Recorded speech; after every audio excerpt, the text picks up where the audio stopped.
What up, everybody? It's your boy Solomon the Great, SDG.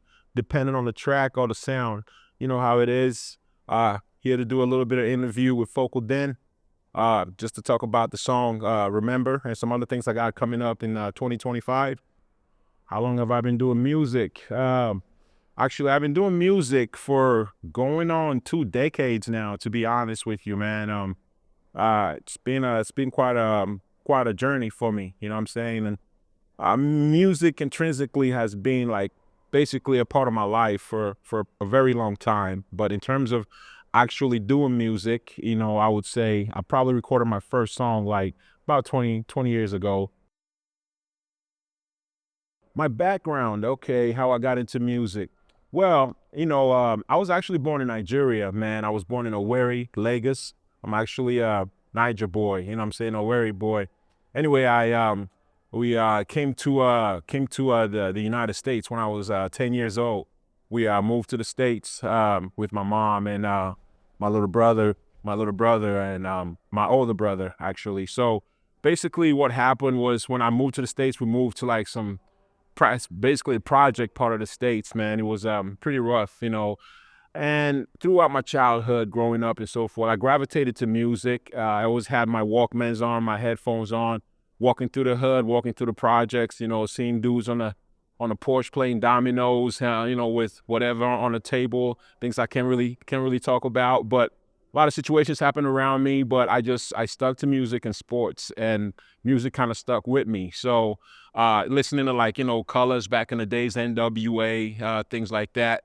But yeah, man. So basically, that's kind of what I used to channel some of my frustrations and whatnot, was just listening to music. I remember MC8. You know what I'm saying? Welcome to the Ghetto. That was one of my favorite songs in the world. I always used to run to that song, work out to that song when I was younger and so forth. But I never thought about doing music. In terms of actually doing music, I didn't even touch the mic or try to do anything of that nature until I got into college. When my first year of college, my friend Enut, he's from San Diego, Skyline Pyru. Shout out Enut. Anyway, so God bless him. Right now, he's actually like, a Christian and a God-fearing person like me. So anyway, I was a wrestler, he was a football player, so we were kind of like roommates, and we hung out together. So we was all together one day, and everybody was doing a cipher. They were all freestyling, and I ain't never rapped before. I ain't never said nothing, never did nothing. So all I always did was just listen, you know what I'm saying? So then they came to me, they were like, yo, Solomon, you gotta rap, spit a flow, spit a flow, spit a flow.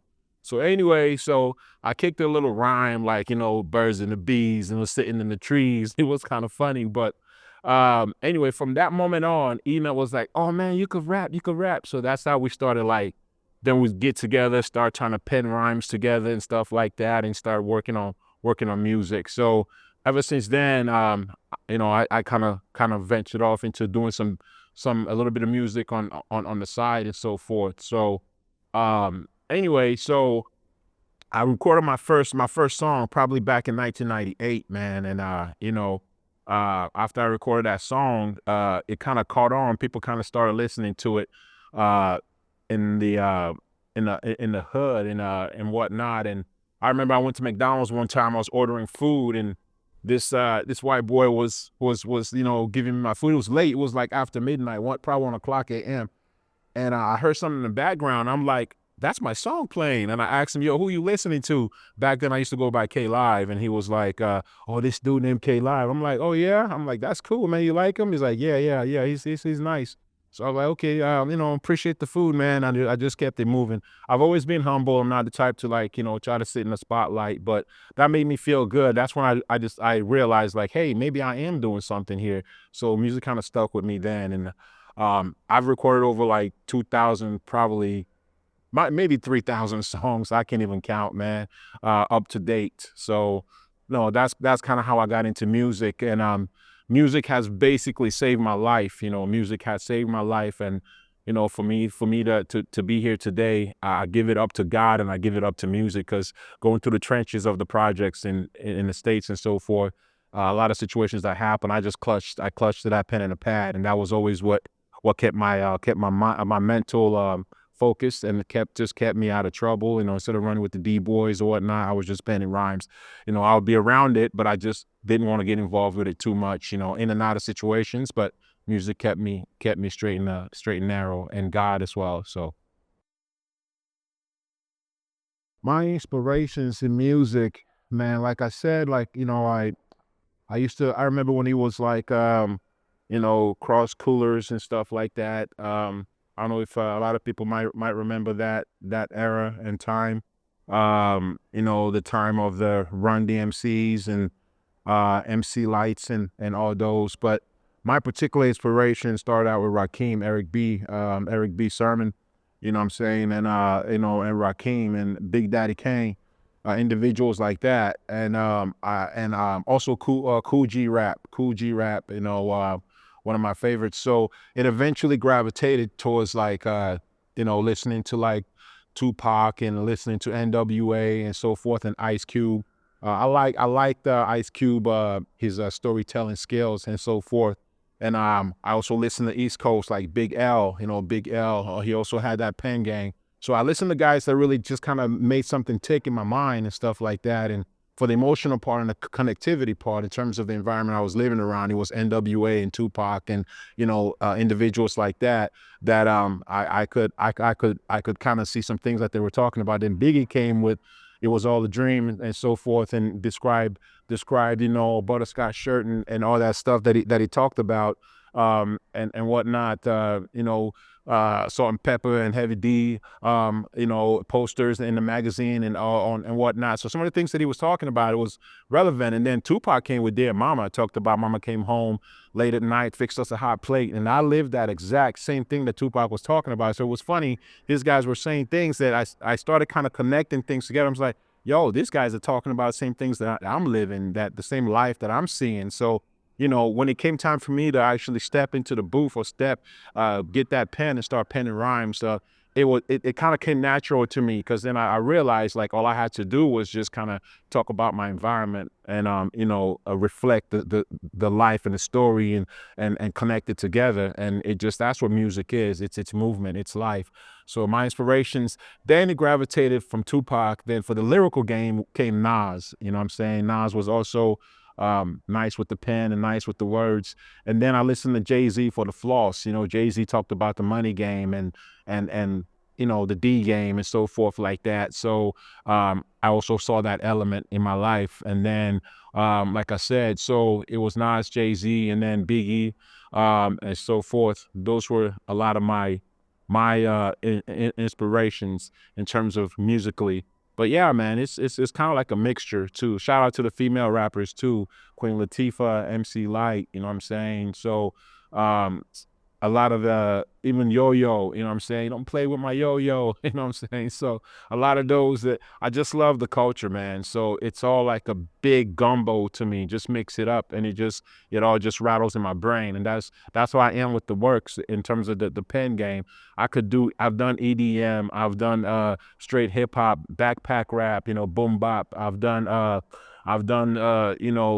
gangster or trap flows. I've seen that. I've done that. I've actually, so, and then now I'm doing Afro and Afro rap, of course, connecting back to Nigeria, to my roots. So yeah, man, that's my inspirations. But that's basically where I am with music.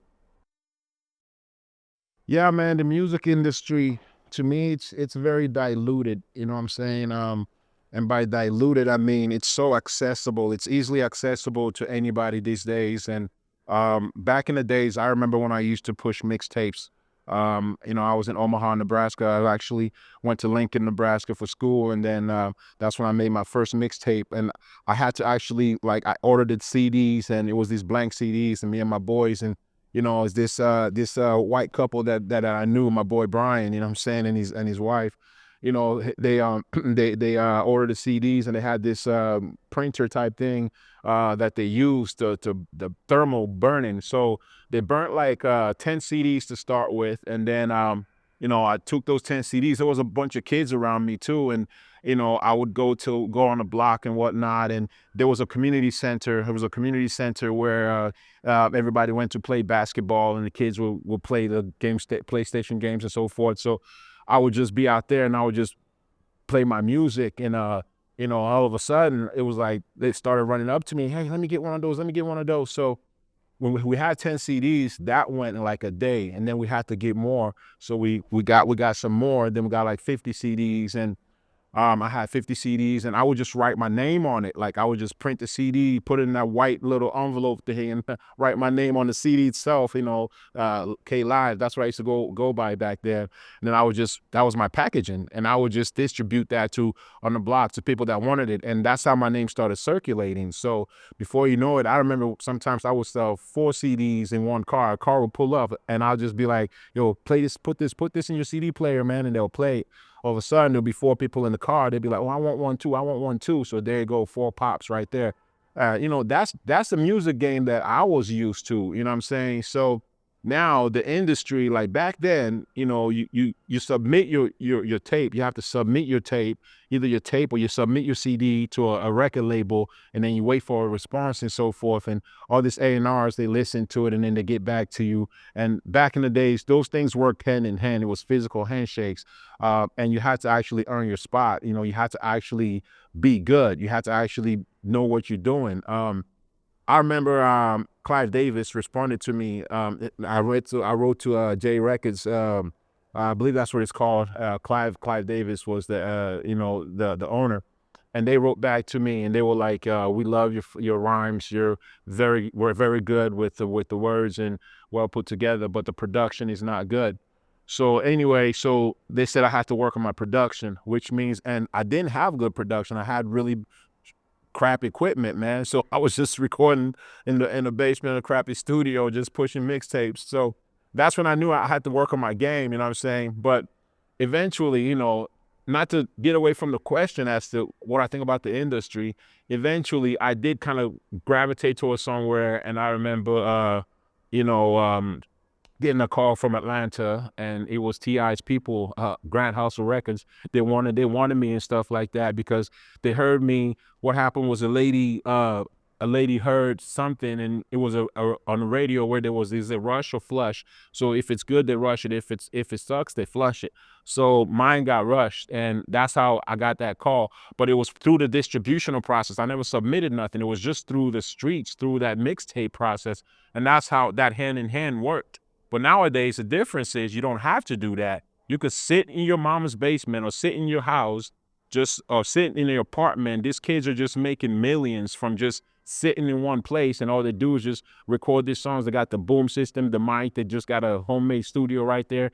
Throw the auto tune on, throw the effects, do what they do, and then next thing you know, they just put it on SoundCloud, put it on TuneCore, and that shit gets out there. Next thing you know, they're getting streams and they're getting all this money, and it's coming straight to their pockets. So now, before, it had to be the labels were the ones that you had to go to in order to see that success. But nowadays, there's social media and there's the internet. So that has kind of cut off the labels a bit. The labels have lost money in terms of that. Nowadays, the labels don't even look for good records. What they look for is your social media following. They look for how many people you got following you. They look for how many streams you got. So what's that's doing to the game, in my opinion, is diluting the game. It's making the game to where it's no longer about substance. It's no longer about good quality music. It's no longer about, mumble rap. I'm not against mumble rap, but I just feel that it's really taking a lot of food out of real MCs' mouths, you know what I'm saying? So now they got to go look for real jobs, you know what I'm saying? Now they got to, because some kid is out there putting auto tunes into mumbling and whatever else he's doing, and then the kids around him that are probably hawked up on some drugs, or they're whatever they are, their mental state these days fast paced.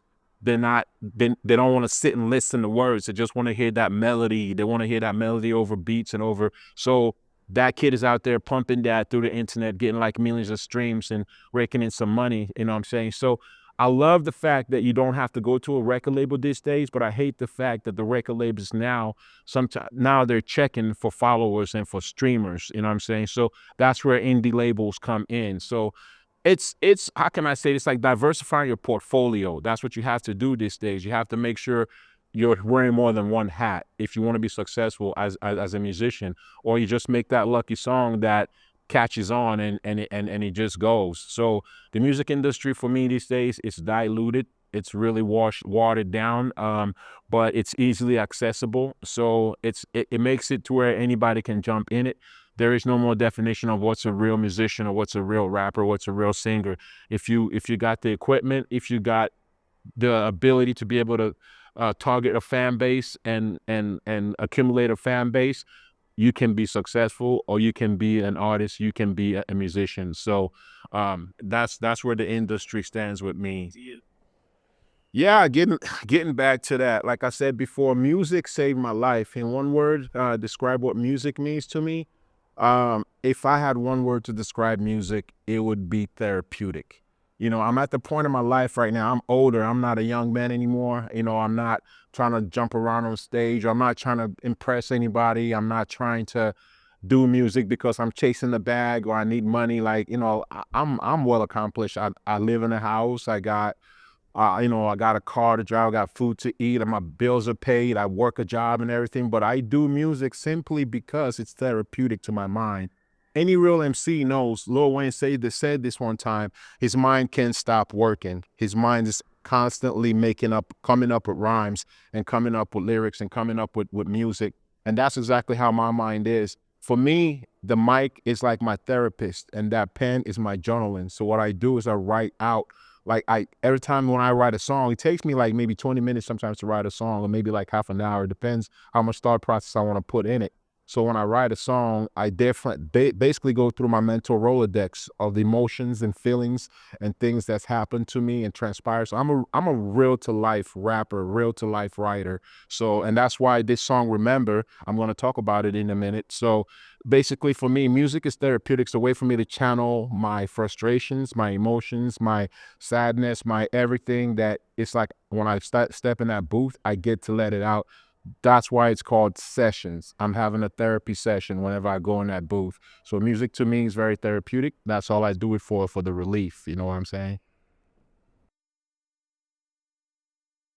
Whew, remember, which is the reason why I'm actually doing this interview. By the way, shout out to Steven, Distinct, my boy. Shout out to Block Productions. That guy is a real genuine individual. He's actually want to give me this idea. He told me that, since we put out Remember, it's been a month, it's over 170,000 views right now. So, and those are authentic. It's like, it's basically, he said I should like capitalize on that and just like, do an interview just to talk about the song Remember. So, to tell you about Remember, the story of Remember, it started almost 2.5 years ago. I received the beat from Dollar Game. Shout out to Dollar Game, my boy.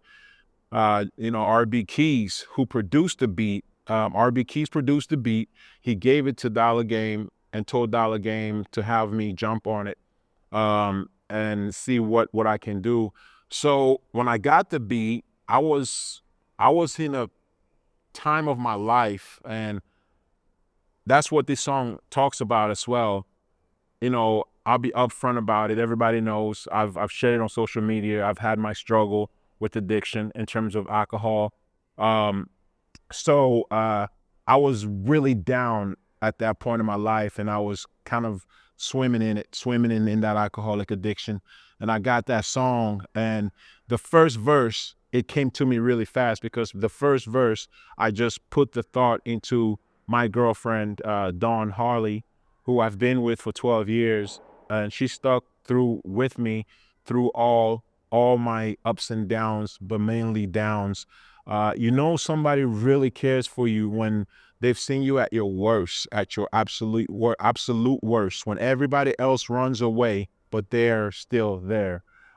Even when you tell them to go away, even when you tell them that, you don't want to hurt them anymore, and why do you keep sticking around me? I'm not worth it. When you don't even believe in yourself and you're down on yourself, you want to give up on yourself and life in itself. So I was in that dark room. Just imagine a dark room. I didn't want nobody to come in it, which I did stay in the room quite often, watching TV all the time and in depression and anxiety. And I was suffering with mental illness as well. So I do have I have bipolar and schizophrenia. That's something that I will say out there as well. So I'm battling with both of those things at the time. So anyway, I penned that first rhyme, mentally, spiritually, in the physical form. I love you, even when the feeling is wrong. And that's exactly what I was going through at that time. So I penned those rhymes based on what me and Dawn was going through. So that's how the first verse got done. Then I left it alone. I went back into my addiction, into my slump, into my dark hole.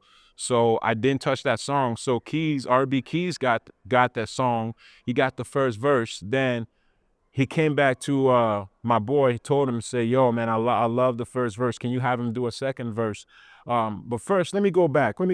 I have to say this. Remember remember what gave birth to the remember to me was first the beat, but second was the chorus on that beat. And when I heard that voice and the words that came out of that voice and the emotion that came out of that voice, it transpired something in me and it activated something in me. That's why it was so easy to write, because that emotional connection was just driven based off of the words on that chorus and that on that verse. And that chorus was made by Denis Nisim. Shout out to Denis Nisim. That's my brother for life. We got more tracks coming. Remember is the first one. So Denis Nisim is an exceptional musician and exceptional vocalist. So he penned that, he voiced that, and when he came with that chorus, and I heard that. I remember the times I made you cry, and that all I could think about was Dawn. Oh my God, I've made her cry so many times. There can be nobody else because there's you, and that's exactly how I felt. So I penned that first verse based on that. So like I was saying, I left it alone, and then I got, you know, I got told by Dollar Game that RB Keys wants me to do a second verse. So I left it alone. I kept ignoring it, kept ignoring it. And Keys just let the song sit too. So then like 2 years later, almost 2 years later, in the process of all this, I went through my addiction. I decided that, okay, I'm gonna stop. I'm gonna give this a break. I'm gonna try to just go one day at a time without picking up a bottle, without drinking. And I did that. I started with one day, went to 2 days, went to 3 days, went to a week, then went to a couple of weeks, then went to a month. Then eventually I got to like 3 months, 4 months. And by the time I hit half a year, I realized this could be something. This could be something that I definitely need. I started to see the change in my life, the change in me and Dawn's relationship. And she was there with me every step of the way, going to counseling and so forth, and just working on myself, giving myself affirmations every day. And started working a different job and so forth. So our life progressively started getting better. But in the meantime, throughout the whole thing of remember, um, Dawn has an autoimmune disease that she suffers with, and she's had it most of her adult life. And there's a lot of individuals that suffer, like millions, tens of millions that suffer with autoimmune, and Dawn just happens to be one of those. It's a disease that, unless you really know a person, some days you might see them, they're smiling, but some days you might see them, they're not smiling as much. You might ask, "Oh, what's wrong? You're not so perky and sunshiny today," and it's because that person is internally battling bone pain, battling mental pain, physical pain, like they could barely get out of bed. I watched it every day with Dawn, and we're still going through it. There'd be times where her body just spazzes out, her feet turns purple. She's had 47 blood clots that she survived, and she almost died. And I was in my stupor that I wasn't able to call the hospital for her because I was drunk and out of it and so forth. But her mom luckily was able to call the EMS, and they saved her life. So she's dealing with that. She's a survivor of cancer, kidney cancer that she had. So this disease, what it does, it attacks different parts of your body each day. Um, each any given moment, or it could be all different parts of your body. People that suffer with autoimmune know. So when somebody wants to get out of bed, all of a sudden their feet is purple and it's numb, and it's like just numbed out, and they can't walk on it. They go to walk and they'll fall. I've seen her fall so many times because things just give out in her body, or she's had a nose blockage where she can't breathe, or it attacks her, her nervous systems and so forth. So there's a lot of things that happen with autoimmune that I've watched Dawn go through in many days, and she's on more medication than a pharmacy for every situation, every attack, every different part of the autoimmune attacks. So I've watched her go through this. So to me, with Remember, while I'm battling, while I'm in the process of cleaning myself up, and getting through my addiction, and she's helping me with that as much as she can. I'm watching her go through this, and almost losing her life every day, not almost wanting to give up on life. Like, nobody should have to live that way. So the second verse came to me about a year and a half into my sobriety. That's when Keys reached out to me again, and um, I picked up the pen, or I picked up my phone. I don't write with the pen anymore, so I picked up my phone and I actually put on the beat again, listened to the first verse, and then the second verse just came to me naturally as what we have gone through. So is you was born with a disease that you inherited. It's sterile, how you barely can get through it at times. You know, taking medicine just to live. So I'm talking about Dawn throughout this whole second verse, and so I just pen our life, and I pen.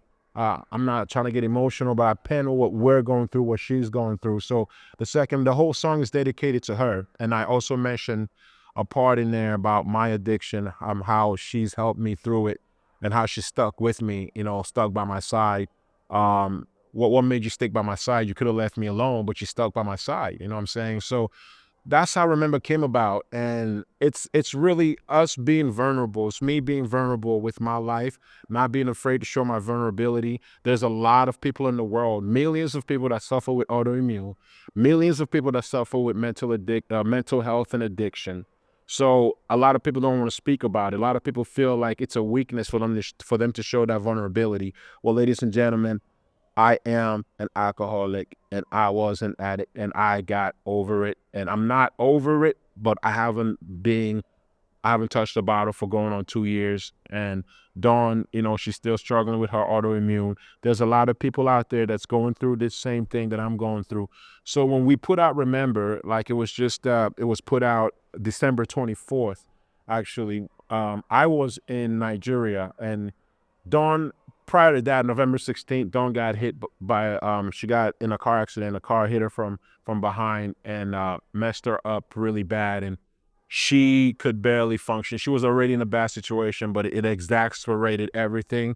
And I had to go to Nigeria to bury my father, and me and my family. So the time that Remember got put out, I was in Nigeria, burying my father, mourning my father, and Dawn was here by herself with her son, trying to help her out, barely able to help her out. So when we put out the song, I call her every day, try to check on her. So it's a lot of emotional things that I'm going through, and sometimes I haven't listened. I don't listen to this song too much because it brings tears to my eyes. I'm a grown man and stuff like that, but it touches an emotion. So I'm very grateful for the success that it's had. It's over 170,000 views right now. Doing well on the streaming platforms. And shout out to Denis Nisim, shout out to RB Keys for concocting and coming up with this incredible song. So that's how Remember was made, and that's what Remember is really about. It's about you going through those things that you go through in life, not being afraid to show vulnerability, holding on to your loved one no matter what they're going through, sticking by their side, and walking with them every day that you see them in their lowest and in their highs, you're there with them. Remember, it's all about love. It's all about love is the way forward. And it's all about not being afraid to show your vulnerability. So we all have those, and I'm very fortunate. We've had a lot of people call us and let us and or message me and commented on how it's impacted their lives, all the way to like Switzerland and places like that overseas. So I'm really glad for the impact it's making and the people it's touching. So that's what Remember is about, man. So there you have it. I hope it keeps getting love. Okay, what do I hope to accomplish with Remember? Like I said, Remember, the song is about not being afraid to show your vulnerability to the world. A lot of people suffer with mental illness and also addiction. And there's a lot of people suffering with autoimmune, deficiency and autoimmune diseases.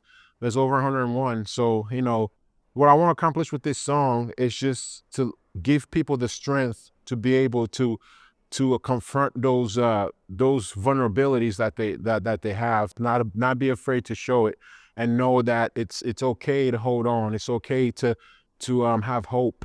Give them hope to know that you're not alone in this, and somebody's talking about it. It's basically, I want to bring awareness to this, and that's why we had that the show to bring awareness to autoimmune. So basically, that's all I want to do, man. Just let people know it's okay to share your vulnerabilities. It's okay to be vulnerable, and just hold on to your loved ones. Wow. So do I think this song, with the amount of views that it's garnered so far, has had an impact and made a difference in the culture of hip hop in Calgary? That's a very good question, man. I'll be honest, Calgary. There's not a lot of support. There's not a lot of unity. There's not a lot of support for the hip hop industry here for rappers and so forth. Like I run something called Drop the Mic, and it's just a platform that we have that we try to invite artists to come and perform their songs and give them a platform to do their songs, no matter who they are. You don't have to be 1,000 followers, 100,000 followers, streams, and all that. We don't care about that. Just bring your songs and bring your music, and you have a platform and a place and an audience to perform. So Calgary does not foster that type of environment. So in terms of the success that is seen with streams, that's a lot of that is being generated from other countries like Europe and like Japan or places like that, and some in Africa. So I don't know in terms of here locally. I have received a lot of love from my fellow local artists here in Calgary. A lot of them came to the show that I had, the autoimmune show. So I believe it's made some kind of impact here locally, in terms of the hip hop scene, and I'm hoping that it's actually showed some of these guys, like, in terms of like, we can make it. This kind of stuff can come from here. This quality of music, this quality of music production, quality of video production. Shout out Focal Dan once again, can come out from Calgary. So I think it's made a difference in some capacity. Shout out Calgary, stand up, YYC, stand up.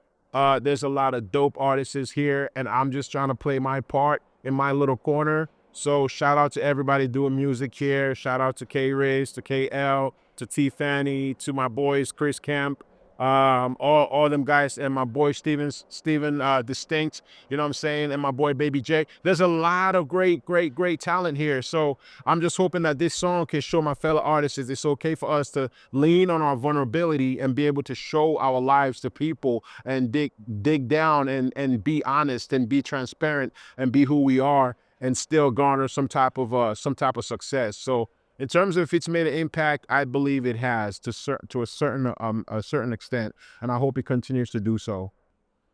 Yeah, I just came back from Nigeria. You're absolutely right. My trip was it was very riveting, man. It was mind blowing. It was a culture shock at first. I haven't been to Nigeria in decades, since I was 10 years old. So like I said, so basically we went there to bury my dad. And that's the same time that Remember was released. So I got to see my cousins, my relatives that I haven't never seen before, and I also got to see my aunties and my uncles that I haven't seen. Some of them since I was 5, because that's when I left the village. So anyway, so it was great. Lagos was good, man. I actually shot like 8 videos in Lagos, and one in Owerri in my village. So that was really good to be able to like assimilate to that culture again and touch back down to my roots and my ethnical roots and my birthright. And that's where the Afro beat music comes from. So it was really good to connect and reconnect with that, and see that portion, man. I have to say, Nigeria, if you have money, life is good, but if you don't, life can be extraneous. And basically, we were okay. I'm grateful to have, you know, the part of this world that we're in, but home, there's no place like home. So Nigeria was good, man. We got a lot coming. Made a lot of connections down there musically. So there's a lot of things in the work for 2025 for sure. My plans for 2025, yes, sir. So, like I said, we shot 8 videos in Nigeria, and I can't wait for y'all to see them with my boys down there. Shout out Sting, shout out Ace. Those are the two guys that I'm doing music with. They're the Afro singers. This guy's got incredible voices. They deserve to be up there with Davido and Wizkid and them and so forth. So you mix their flavor with my rapping, with my Afro rap. So we have close to 60 songs in a vault already that we're working on, that we've worked on, that we have. Some of them are mixed, but we're set to release a video every 3 months. The first release is going to be in April. That's going to be the song Lately, which I'm also going to perform at the back alley opening for Charlie Poppy. So on April 12th. So anyway, so as you know it, yes, I am an Afro rap artist as well as slash hip hop artist. So for 2025, we got a video coming out and a song every 3 months for the rest of the year. And I got like 8 videos in the vault. So Calgary, get ready. We got a lot of stuff for you, man. So it's gonna be good.